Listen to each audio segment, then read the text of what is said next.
प्रभुं प्राणनाथं विभुं विश्वनाथं जगन्नाथनाथं सदानन्दभाजं भवद्भव्यभूतेश्वरं भूतनाथं शिवं शङ्करं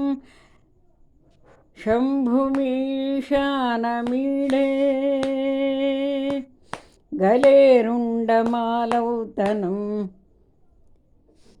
गलेरुण्डमालं तनौ सर्पजालं महाकालकालं गणेशाधिपालं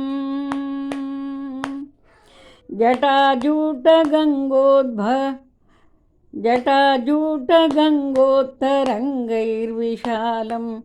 शिवं शङ्करं शम्भो मीशानमीडे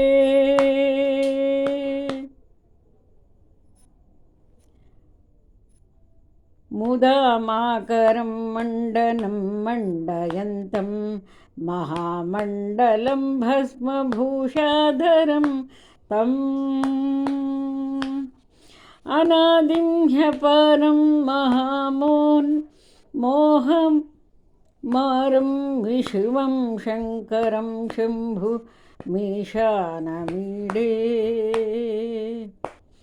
शिवं शङ्करं शम्भुमीशानमीडे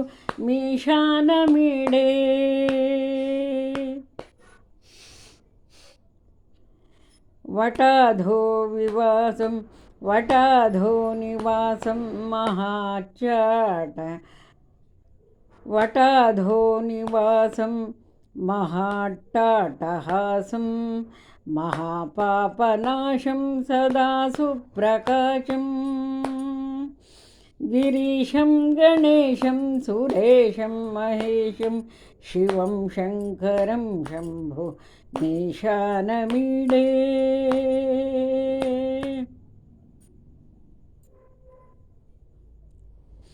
गिरीन्द्रात्मजा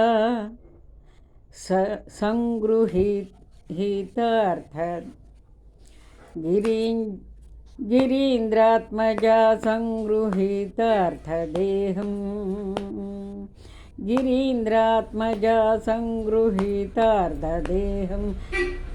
गिरौ संस्थितं सर्वदा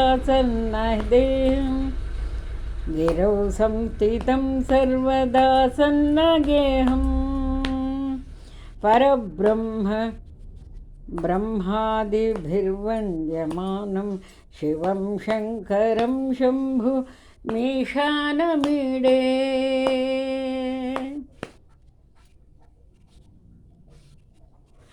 कपालं त्रिशूलं कलाभ्यां दधानं पदाम्भोजनम्राय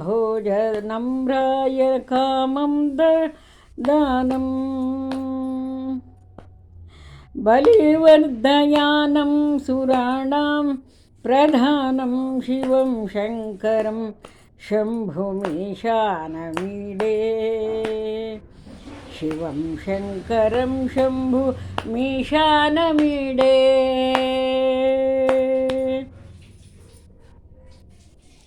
शरश्चन्द्रगात्रं गुणानन्दपात्रं त्रिनेत्रं पवित्रं धनेशस्य मित्रम् अपर्णाकलत्रं सदा सच्चरित्रं शिवं शङ्करं शम्भुमीशानमीडे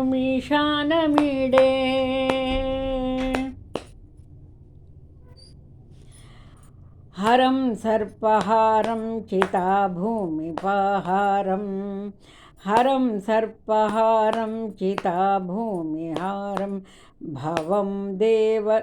भवं वेदसारं सदा निर्विकारं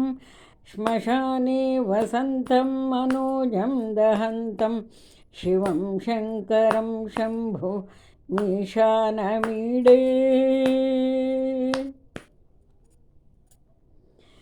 स्तवं यः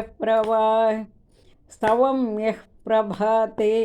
नरः शूलपाणे पठेत् सर्वदा भर्गभावान् नुरक्तः पठेत् सर्वदा भर्गभावानुरक्तः सपुत्रं धनं धान्यमित्रं कलत्रं विचित्रं समासाद्य मोक्षं प्रयाति।